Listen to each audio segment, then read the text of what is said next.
Arestado ang isang 41 anyos na auto mechanic matapos siyang makuhaan ng isang granada at mga live ammunition sa ikinisang entrapment operation sa bayan ng Bato, Catanduanes.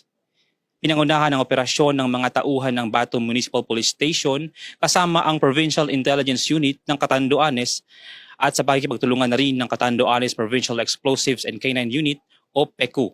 Bukod sa granada, nakumpiska rin sa sospek ang isang 500 piso na ginamit bilang buy-bust money, 9 na pirasong budel money, 5 live ammunition para sa kalibre 45 na baril at isang unit ng pulang Rusi Macho TX-150 tricycle. Binasahan ang sospek ng kanyang mga karapatan sa ilalim ng Miranda Doctrine at Anti-Torture Act. Isinalalim din siya sa mandatory medical examination bago dalhin sa himpilan ng Bato MPS.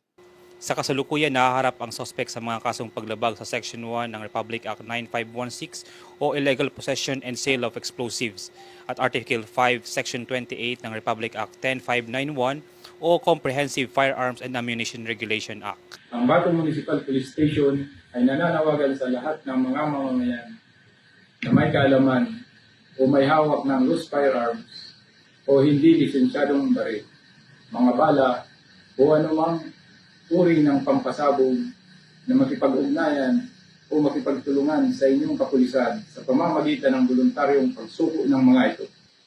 Hinihikayat din namin ang publiko na agad ipagbigay alam sa Bato Municipal Police Station ang anumang impormasyon tungkol sa mga individual na nagtataglay o gumagamit ng loose firearms. Makakaasa ang publiko na ang lahat ng impormasyong ibibigay ay pananatilihin kumpidensyal at gagamitin lamang sa naayon sa batas. Sa pamamagitan ng inyong pakikiisa at pakikipagtulungan, sama-sama nating mapanatili ang isang ligtas, mapayapa at maayos na pamayanan. Maraming salamat po. Mula dito sa Catanduanes Police Provincial Office, ako po si Patrolman LZT Camano, nag-uulat para sa Police News Network. Bagong PNP para sa bagong Pilipinas. Serbisyong mabilis, tapat at nararamdaman.